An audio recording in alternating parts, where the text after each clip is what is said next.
Proyek penguatan profil pelajar Pancasila.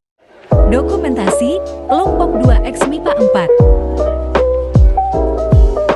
Kelompok 2.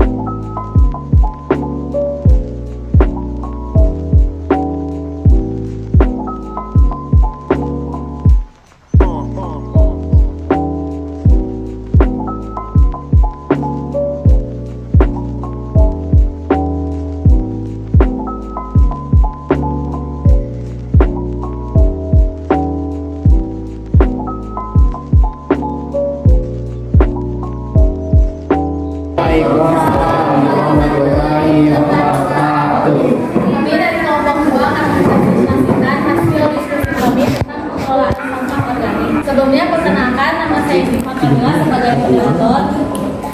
Nama saya Daya Hargea. Nama saya Dika. Nama saya Panisha. Nama saya Nadia. Sebelumnya saya akan menjelaskan pengertian dari sampah organik. Jadi sampah organik itu adalah sampah yang dihasilkan dari sisa makhluk hidup dan sifatnya mudah terurai. Selanjutnya di sini ada beberapa cara pengelolaan sampah organik. Yang pertama, ada cara pengelolaan sampah organik kering. Ada alat dan bahan yang akan dibacakan oleh dan Nadia. Alat nomor 1 ember, 2 sarung tangan plastik, 3 kresek hitam, 4 bisa bahan-bahan daun kering, air, M4. Jadi sebelumnya saya akan memberikan total harga keseluruhannya yaitu 65.000. Dan keterangan ember harganya 15.000, sarung tangan plastik itu 15.000 yang isinya 100 pieces.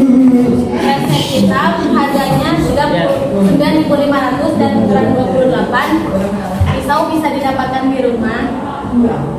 Daun kering juga kita tidak memasukkan harga, soalnya banyak daun kering yang berserakan. Lalu air juga ada, dan air 4 atau efektif organisme 4 seharga 30.000 sebanyak 1 liter. Langkah-langkahnya akan dijelaskan oleh Diva. Langkah-langkahnya yang pertama, kumpulkan daun kering di sekitar sekolah lalu potong menggunakan gunting. Yang kedua, campur air 4 dengan air lalu tuang pertumbukan daun kering hingga merata. Yang ketiga, masukkan daun kering yang sudah tercampur air 4 ke dalam kantong plastik hitam. Yang keempat, ikat kantong plastik lalu diamkan kurang lebih 2 minggu. Jadi teknik yang ini itu cukup mudah dan tidak memakan banyak waktu. Untuk agar kita mendapatkan hasil akhirnya kita hanya perlu menunggu waktu sekitar 2 sampai 3 minggu. Selanjutnya ada cara pengelolaan sampah organik basah yang alat dan bahannya akan dibacakan oleh Kanisha.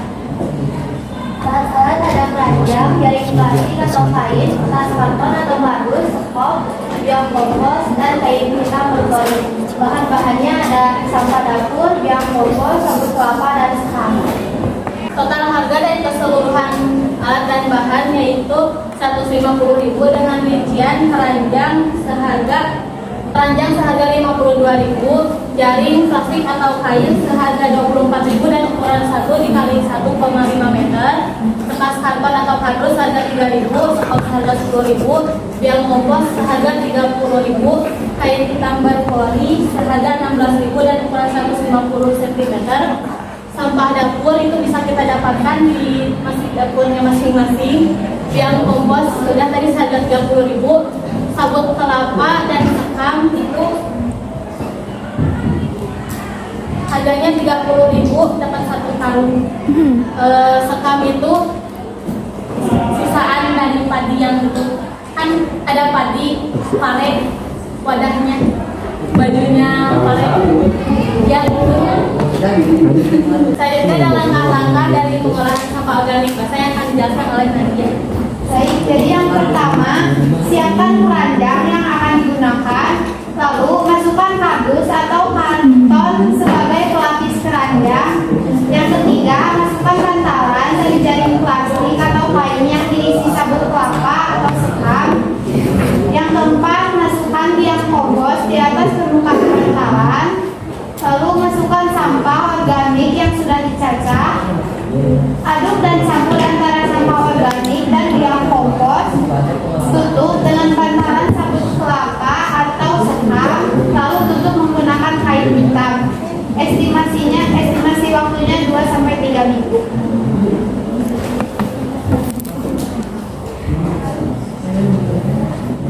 Sekian yang bisa kami sampaikan tentang cara pengelolaan sampah organik dari mulai yang kering hingga yang basah. Mohon maaf atas segala kekurangannya. Terima kasih atas perhatiannya. Wassalamualaikum warahmatullahi wabarakatuh.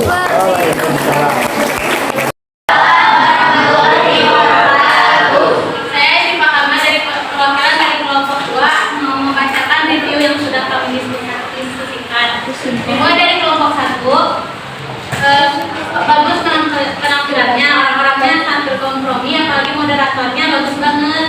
Ada bagus komprominya dan sangat mengerti waktu menjelaskan materinya. Dan bahannya pun mudah didapat, jadi cocok buat pembuatan buku besok. Kelompok 2 adalah karena itu kelompok kami sendiri. Kelompok 3, cara penjelasannya cukup jelas, materi yang mereka sampaikan cukup bagus dan mudah dipahami. Materinya mudah ditemukan di sekitar sekolah atau dilaksanakan untuk pembuatan buku produksi.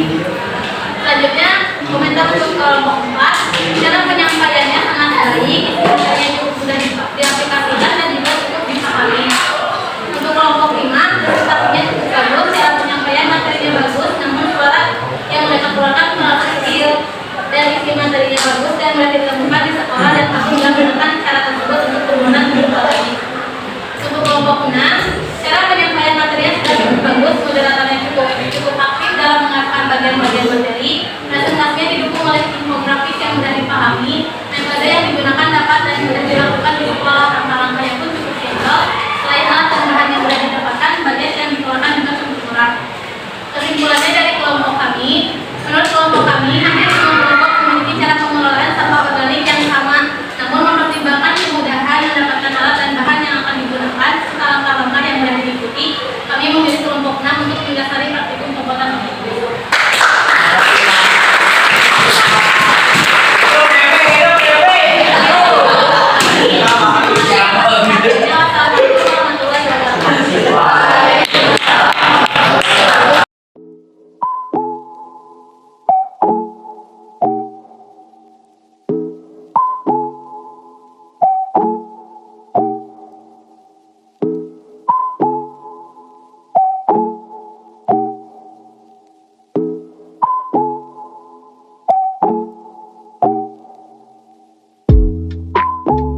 saya Argea. Nama saya Sastiara. Nama saya Nadia. Nama saya Diva. Nama saya Felicia.